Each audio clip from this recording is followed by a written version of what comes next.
Gurubhyo Namaha. Om Sri Matre Namaha. Om Namah Shivaya. We continue with the Dakshinamurthy Stotram, the Guru of all Gurus. We have understood so far that enlightenment is gaining the unity from the diversity.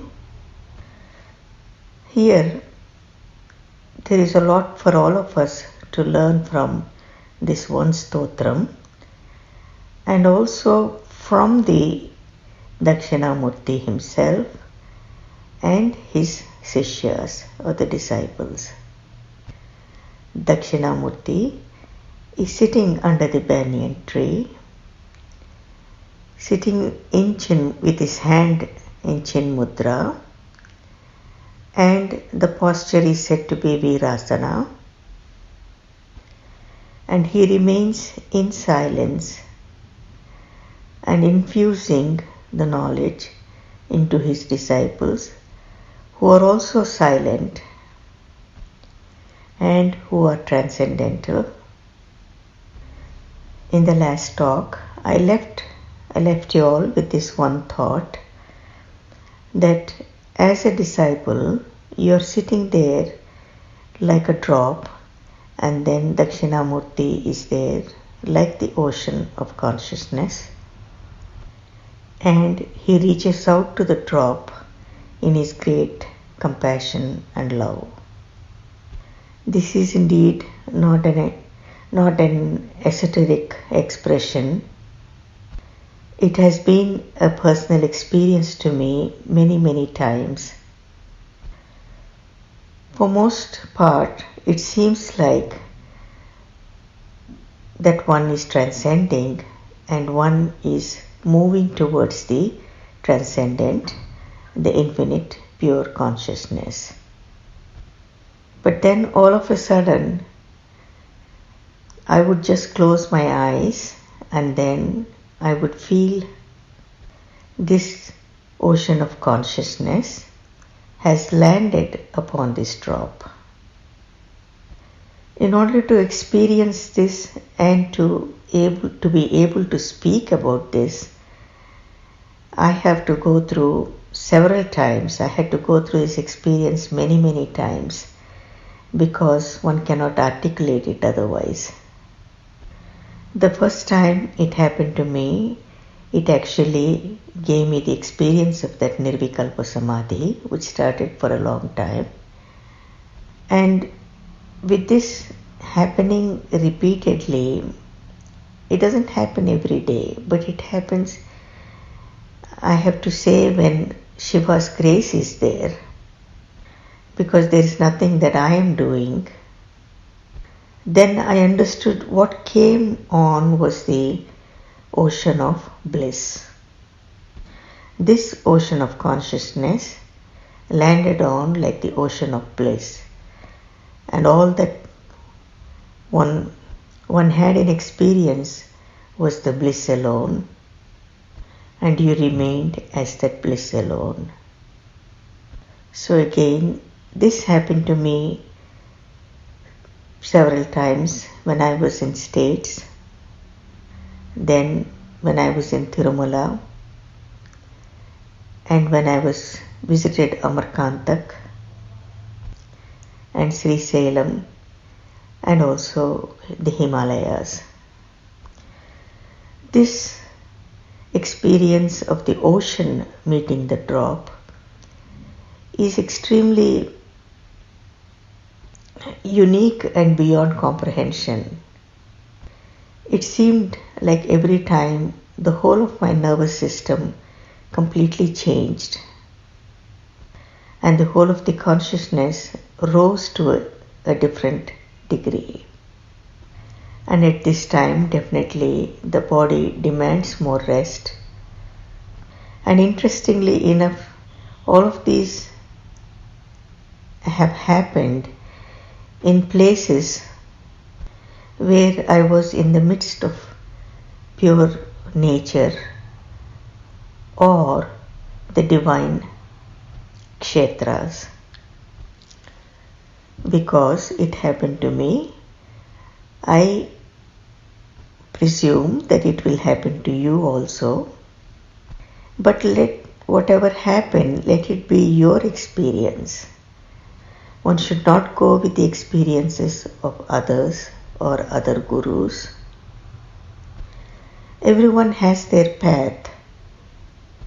As we have already discussed before, many in the sannyasa order and many of their gurus have the path of inquiry or the Jnana Yoga, and then some have followed the Bhakti Yoga, and there are several gurus how to attain this self through the Bhakti. Here what we are following is the blissful path, the path of Ananda, or we can say Ananda Yoga. So it is very important that you stick to your path, you remain in the boundaries of that path, and you keep going steadily with your practice of the Transcendental Meditation. Time to time you would need retreats where you can practice more, you can transcend more, get more rest in the nervous system and physiology. And then time will come when one needs to be in silence for some time to bring further transformation and complete this enlightenment. You just keep transcending and continue with your sadhana, and let your consciousness guide you and let your guru guide you. There's no point in trying to plan and imagine of what would come and what would happen, because at the right time everything will happen.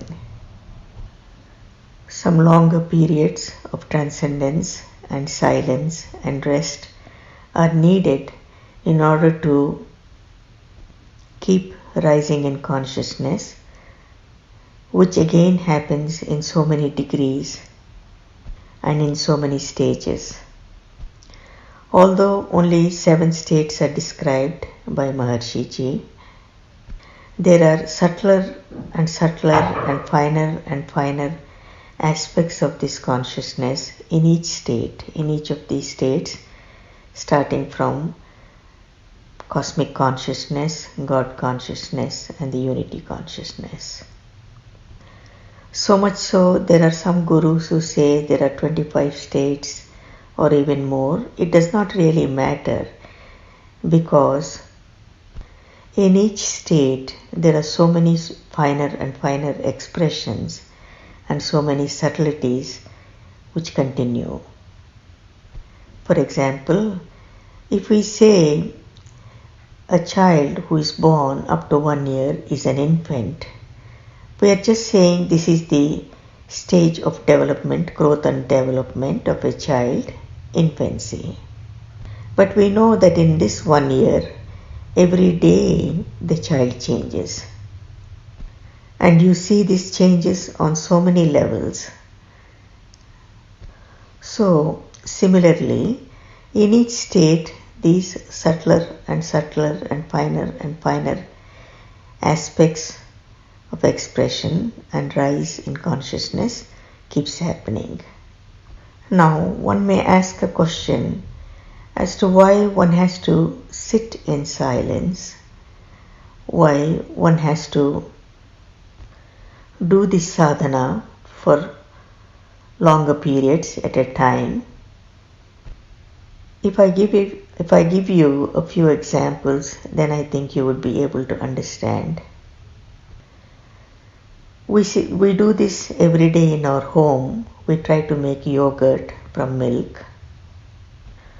So this yogurt or curd has to remain undisturbed for several hours before milk becomes transformed into yogurt. And we know that when a caterpillar becomes a butterfly, it has to remain as in that cocoon for some time, for several weeks or months, before it is transformed into the beautiful butterfly. Similarly, when a seed has to germinate, it has to remain undisturbed and protected for some time. And similarly, when an egg has to become a chicken, it also has to be protected and remain undisturbed. So like this, when the consciousness has to change, or when we say consciousness has to rise to a different state, then this aspect of the silence becomes very important, because all of it happens in silence only. Now, let me take this a step further. Even in the silence, there are so many different degrees of silence. So that there are different degrees of silence, and then there are different degrees of the dynamism. Here, try to understand that for a new state to happen, whether we call it creation, or whether we call it evolution, or whether we call it destruction, for any new state to happen, both these silence and dynamism have to be together in unity. And here what we are creating here is the creation of a new state of consciousness. So here the silence and the dynamism will be together. For example, you take Shiva and Shakti. Shiva and Shakti have to be in that infinite unity.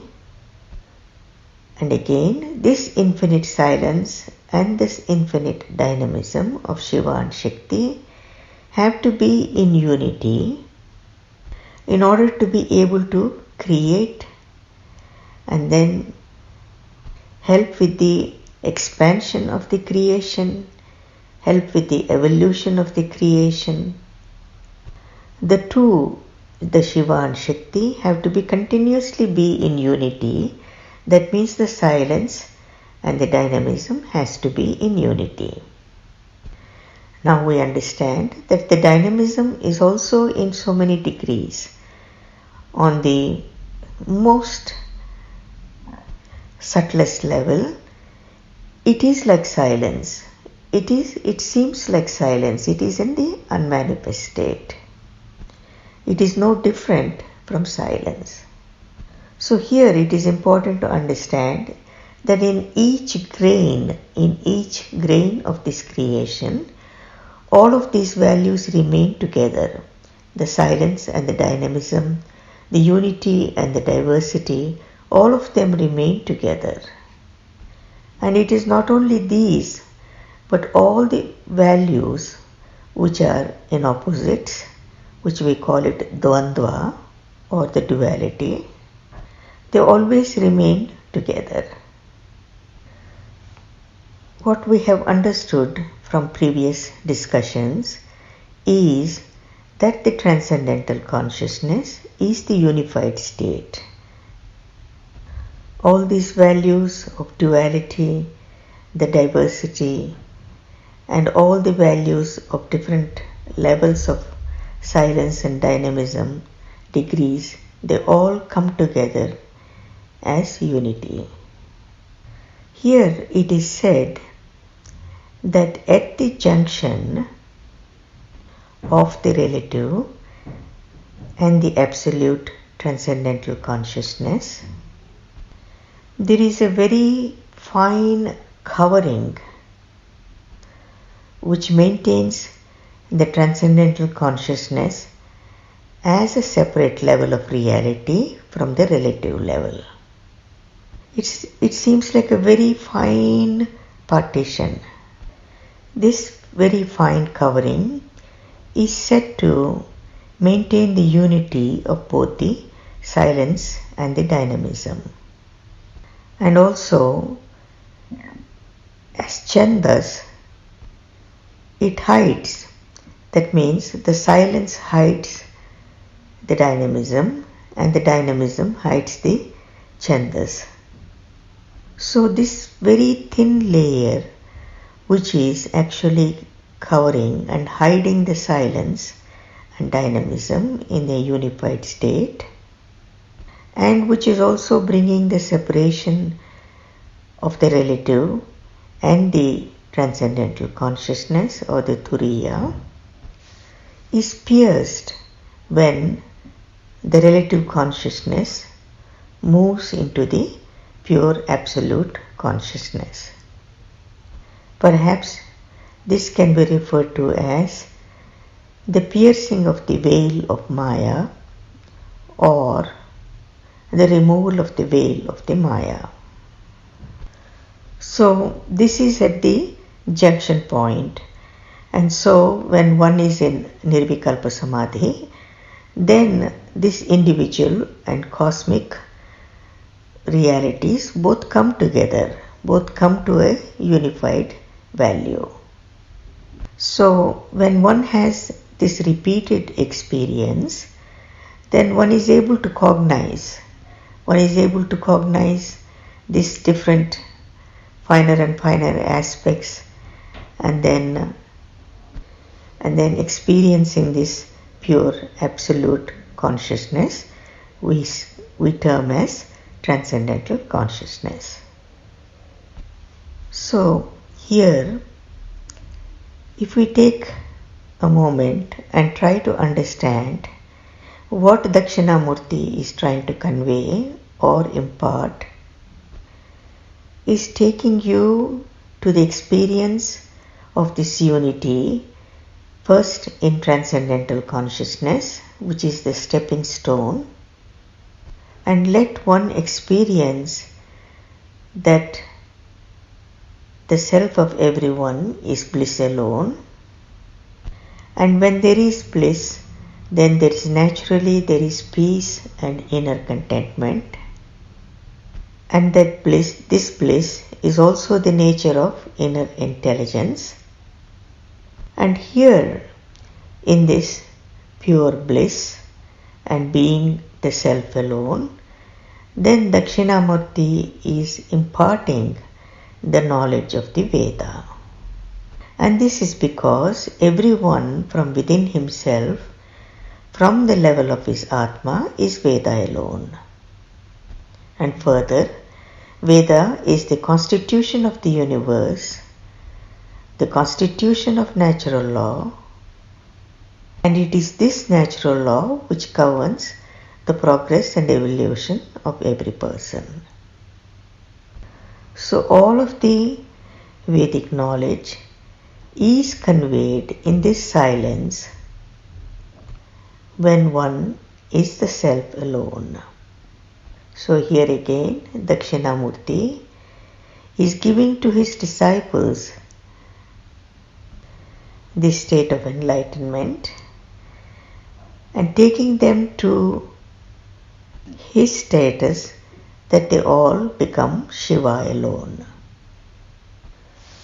Now, one might have a question here. If one has experienced the transcendental consciousness, the self of who you are, is it the complete enlightenment?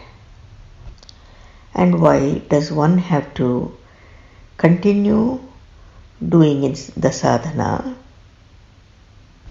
And why it took several years for all the rishis and seers to attain this full state of enlightenment? Then one has to understand what I'm going to say clearly.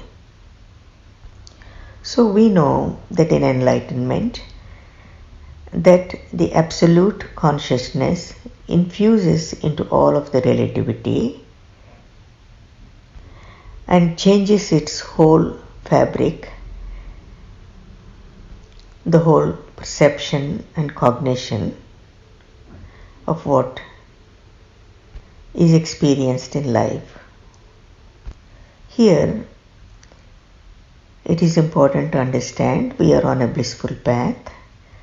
So, time is not the factor here, because most of the sadhana, once you have experienced the transcendental consciousness, goes actually beyond time. And this is how I was able to remain in Tirumala for 5 years and also in the Himalayas for the other 5 years. It's only when you experience the bliss inside and when you are able to remain in that bliss beyond time, then one can stay in this tapas for a certain length of time. Otherwise it is not possible, because even now everyone will be telling you how difficult it is to attain this, how difficult it is to do penance or tapas or do your sadhana,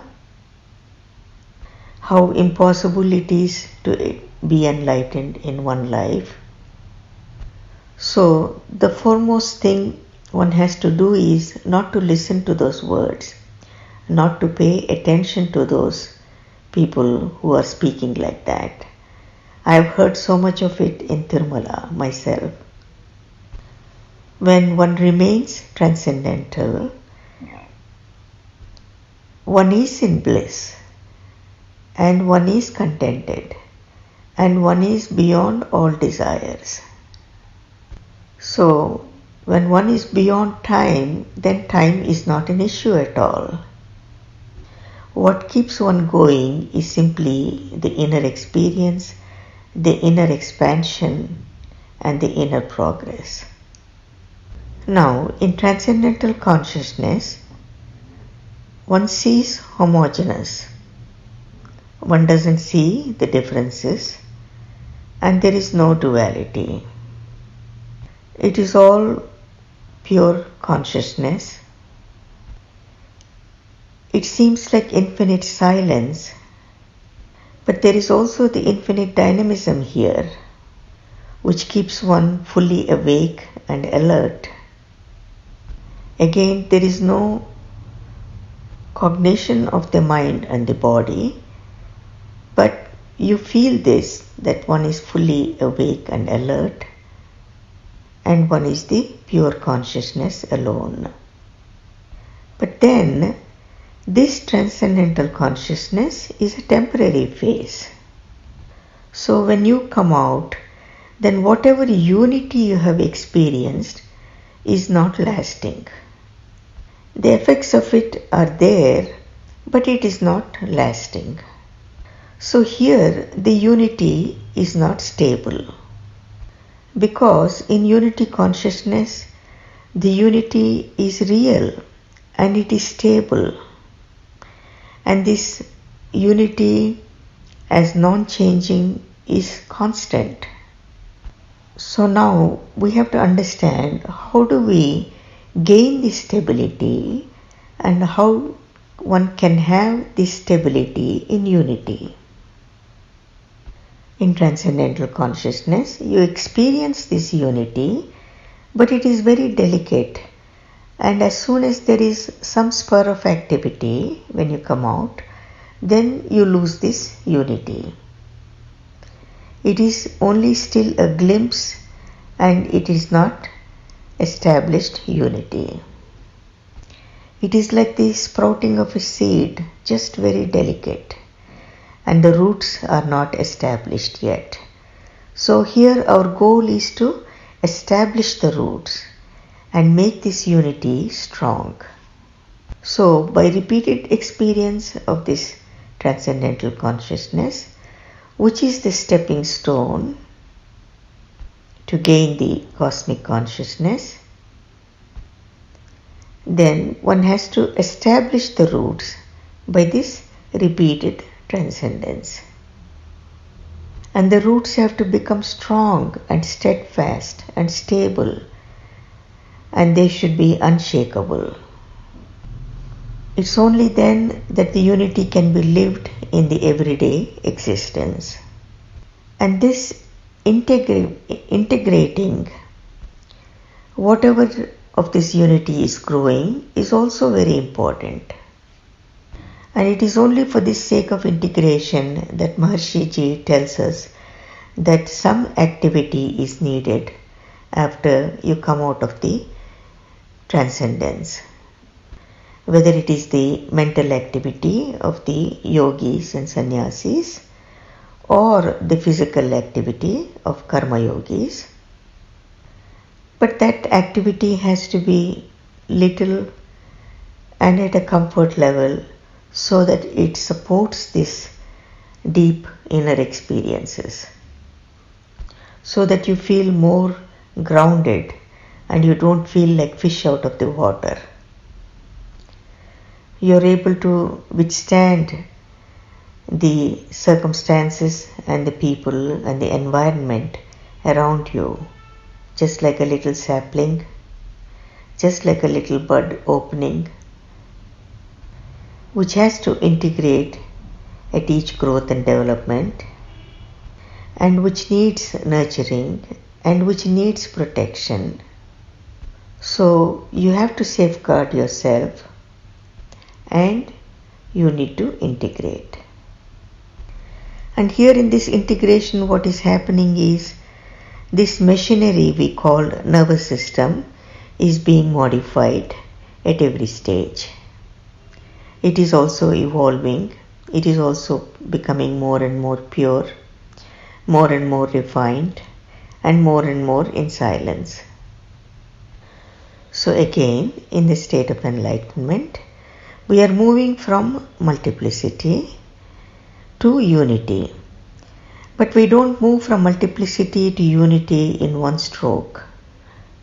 In the middle, we have to experience the duality, because nearest to unity is the duality.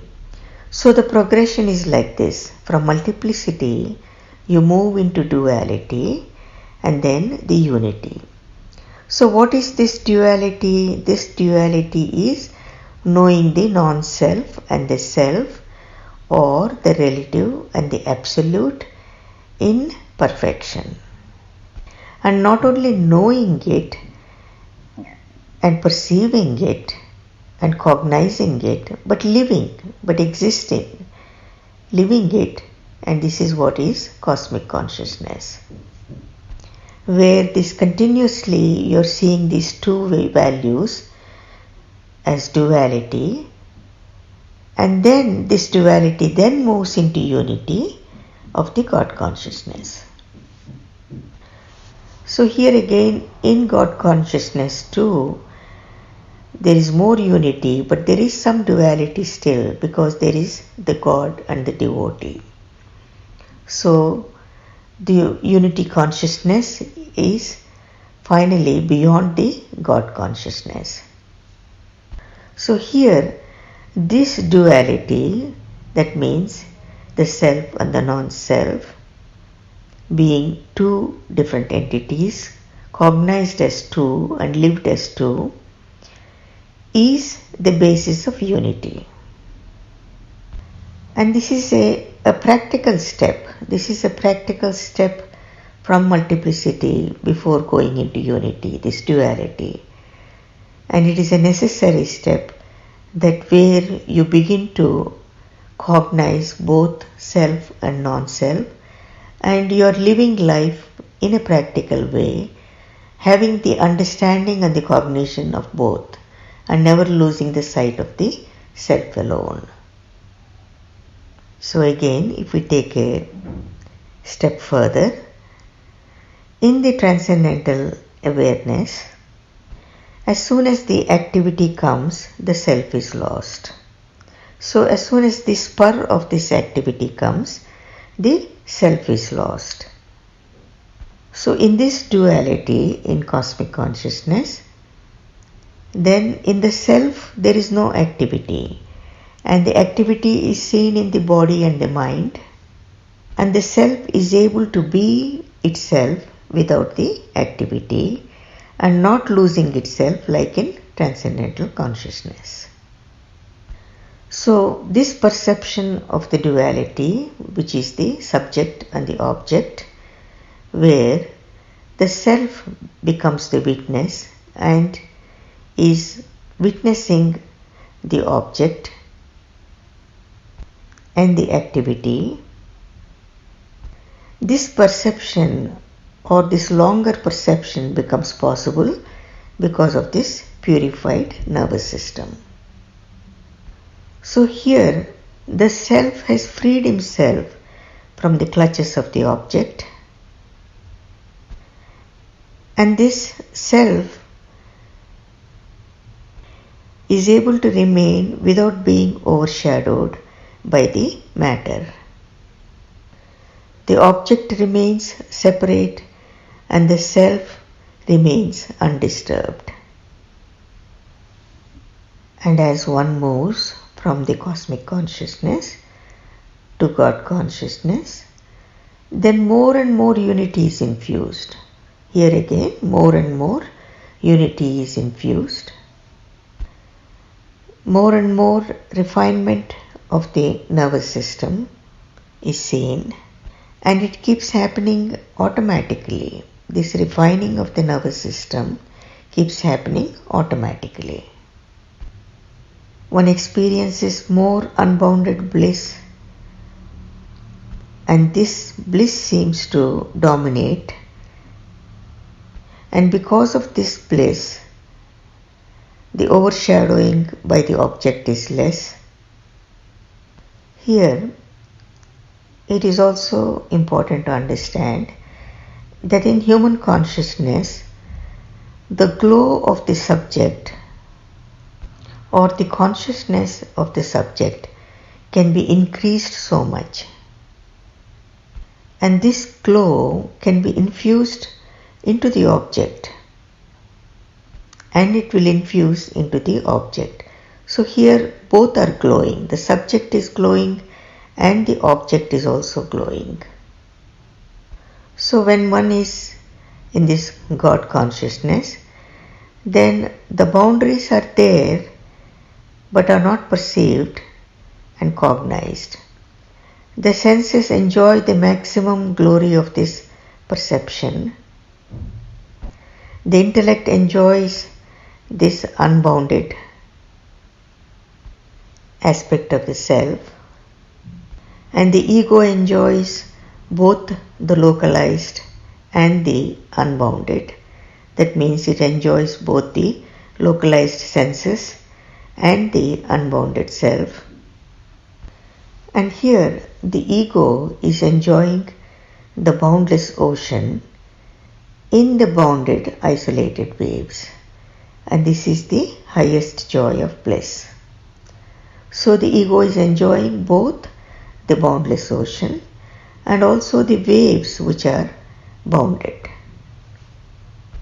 Because it is the waves, it is the differences which makes one very enjoyable.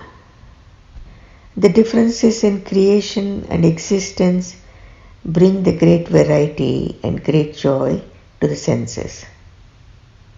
So here in this God consciousness, one celebrates the differences, one celebrates the variety, one appreciates the Creator, one appreciates the creation, but the differences do not stick, and they are just enjoyed in that moment, and they are enjoyed and cognized fully, but they do not stick. And because they do not stick, they do not make deep impressions.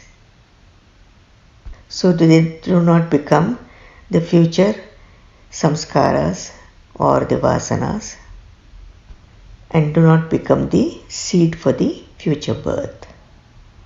And so here then harmony prevails. The opposing qualities of people and situations are recognized and cognized, but they are dominating, not dominating in the mind. Again, the opposing qualities of people and the various situations are fully recognized and cognized, but they are not dominating in the mind. Then the intellect brings great clarity to the mind of what is self and what is non-self. And because the intellect has this clarity, then naturally one takes the necessary steps and actions, maintaining the harmony and not creating deep impressions in the memory or smriti. So then this harmony prevails under the negative circumstances too. So as this consciousness is rising, then when the consciousness is changing, then at every transition, at every change, some new concerns keep coming up, some new doubts keep coming up. And this is what is referred to as the Chinna Samsaya in Dakshinamurthy Stotram, the small concerns. And again, these are cleared within the consciousness. As the consciousness keeps rising, by the grace of Almighty, these keep getting cleared up. Whatever these concerns, which one sees mainly as limitations, then they don't remain in the memory and they are gone. So life is lived on a new level of existence until one gets to the finality. And this is how the enlightenment goes in steps and stages by the grace of Dakshinamurthy to his disciples and to all of us. The most grace is removing these obstacles, removing these doubts and concerns which become the obstacles. And this is where I always felt that the divine grace is needed and the Guru's grace is needed. You will begin to understand more and more of this God consciousness and the unity consciousness as we go along with Bhagavad Gita. So until then, just keep transcending and enjoy the grace of your Guru and Sri Dakshinamurthy. So I will end here. Jai Gurudev, Loka Samasta, Sukhino Bhavantu.